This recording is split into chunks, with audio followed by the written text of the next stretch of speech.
It has been said to seek and you will find.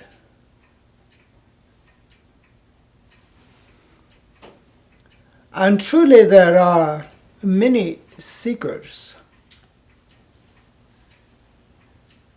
But the question is, what have they found? It seems that the world is full of offerings for seekers everywhere. So the question arises, have you found it? Have you found what you are looking for, what you were searching or seeking?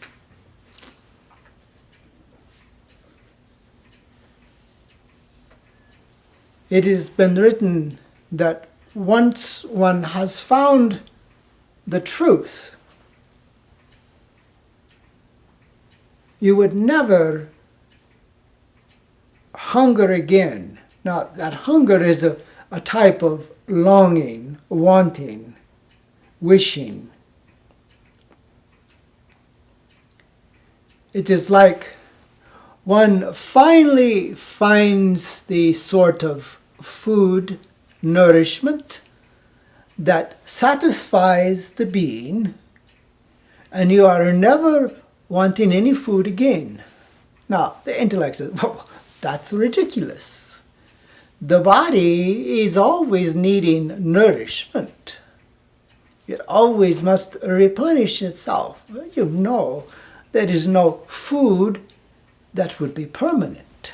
So that's not logical. So, what is that meaning? If you find the truth, you would finally be satisfied. It does seem to be against human nature to ever be satisfied with anything. It seems to be against the human nature to be satisfied. The intellect is always saying, well, there must be something better, there must be something more. And so one is driven to find that which is more. That seems to be a very clever calculation on the part of corporation business, those in the marketplace that is selling things. It's kind of a hypnosis to keep you searching, to keep you in the market for buying things. There's always a better product. There is always something of a better quality, a better reward. It's like saying, well, here's the better truth. This truth is better than that past truth. That past truth wasn't quite good enough. So here's a better one. So it goes on and on. It keeps everybody in business, you see. It keeps everyone going. It is the way of the world, societies. But also, it is a path of waste and destruction. You see around you how all of these things are wasted. You see the great compost bins, the garbage places, the trash heaps. Unless you're a trash collector, it's not much good. Unless you like to rummage through the junkyards, which is kind of fun in a way. You find great treasures there that other people haven't recognized as a treasure. That's another story. So we have this problem where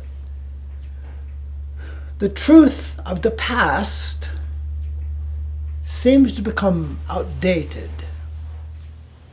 And the question comes, if a truth can be outdated, was it actually the truth?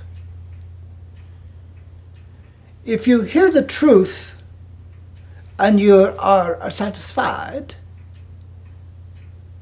and you never need anything else after that, if that is the actual truth, if that is the truth of the truth, you see, if that saying is correct, then you haven't heard the truth then. You've heard a facsimile of it, something that's close maybe. So we see we are a society that is established upon make-believe, illusions, and deceptions. Now, the intellect doesn't like to hear things like that because everyone likes to believe that they know the truth. They like to believe that their system is the truth, that their religion is the truth. And then you have other religions that want to believe they are the truth. And so there are great wars fought over that principle. And there is great amounts of death caused over those principles. And there are great deaths caused over because one color isn't right. So, can that be true? So we come to this place that we do not have that truth. We have many, many false truths that are founded in illusions and deceptions. And I could be so bold to say outright lies. Human beings have been lied to all along. From the very beginning, been lied to. And the belief behind the lie was, it's for your own good. How your parents tell you. You say, I want to do that. Well, you can't. You say, why? It's for your own good. It's for your own good. Oh, it's for my own good. Okay. How many times have you been told it's for your own good? So we live in this world where everything is for our own good. These laws are made for our own good. Thou shalt not is for our own good. You believe this is for your own good.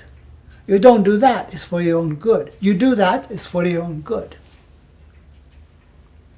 And so it is so confusing. You have no idea what is for your own good or what is not for your own good. Is very, very confusing. And so one ultimately has a whole head full of deceptions and lies. And so where is the truth? Does it exist? Does the truth even exist? And we all really do want to know the truth. What is the truth? And the next part is, are you afraid to know the truth?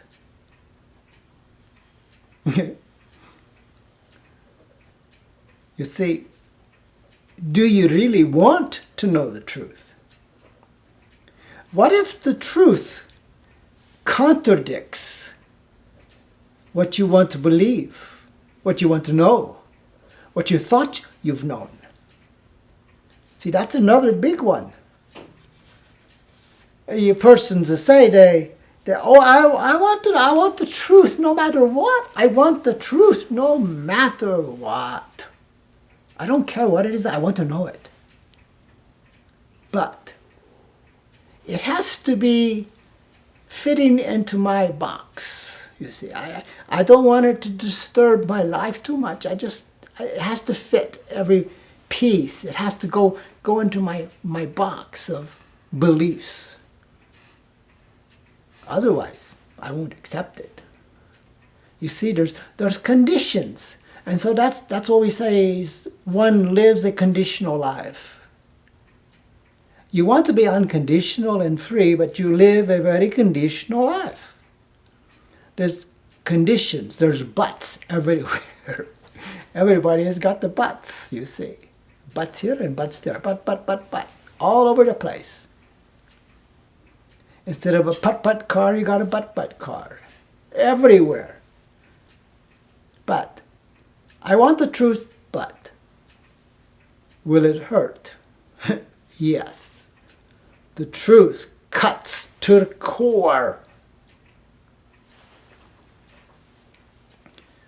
You see, we are brought up to believe in certain things. We are programmed to believe in certain things. And when you find out those things are lies, outright lies, falsehoods, make-believes, it's very difficult to get past that. Because those are very cherished things. You know, it's like we like these antiques. Yes, they're very precious, they're very valuable. But they're worthless.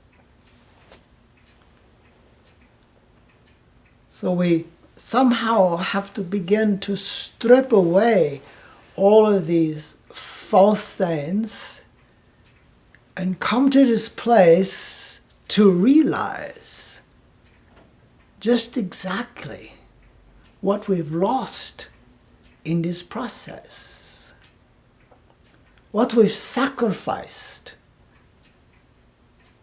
in this world, in this life. What have we actually lost in order to gain what we think that we have? It comes down to, what do we really have? You live a life, you do these things, you have this stuff. Yeah, and then you die. That's harsh, isn't it? You think,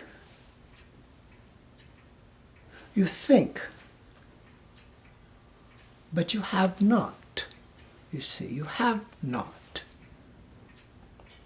To live a life, to exemplify this consciousness, is to begin to recognize that you are ignorant, that you know nothing, that you must be willing to allow life to take you into its bosom of energy and light and reshape and remold you into its likeness. And there is the catch, because there is no assurance of what that is. There is no example of what you might be, because you have no imagination of what that might be. You don't know real magic, you see. You have not experimented with freeing your being and seeing that this light energy that you truly are can really create this self outside of this box that is trapped in. It is not enslaved in this flesh and bone and tissue. It is not enslaved in this system of beliefs and concepts and structures. It is not designed to be the slave to all of these beliefs. But it takes courage to step out of that box, to drop the beliefs, the conditions, the concepts. It takes great courage to turn your back upon the world of the consensus reality and beliefs. Because your friends will say, "You're crazy. You can't live that way. You gotta obey. You gotta obey all the rules and structures, and you gotta listen to what people say."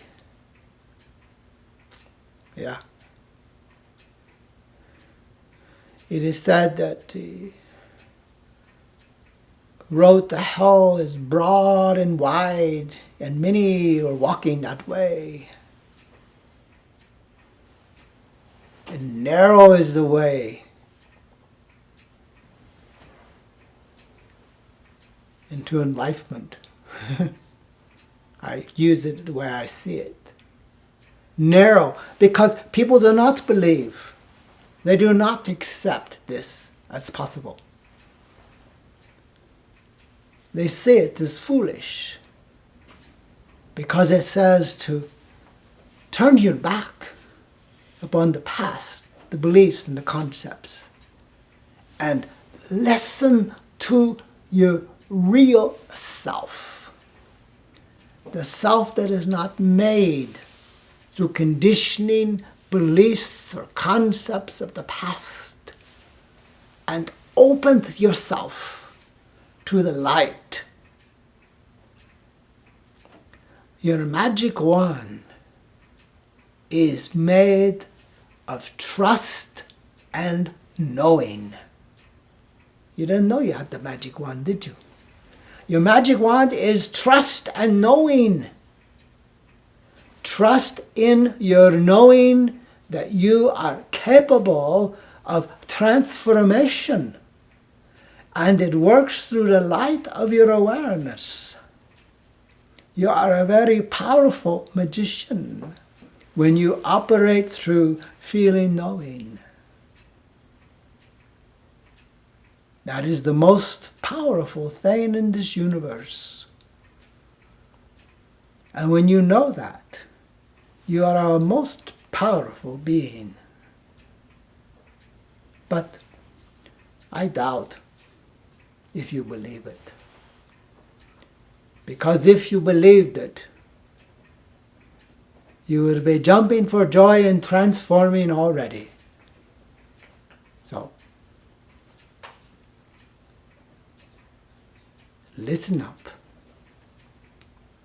Allow for a possibility. That's the beginning, is to allow. Simply allow.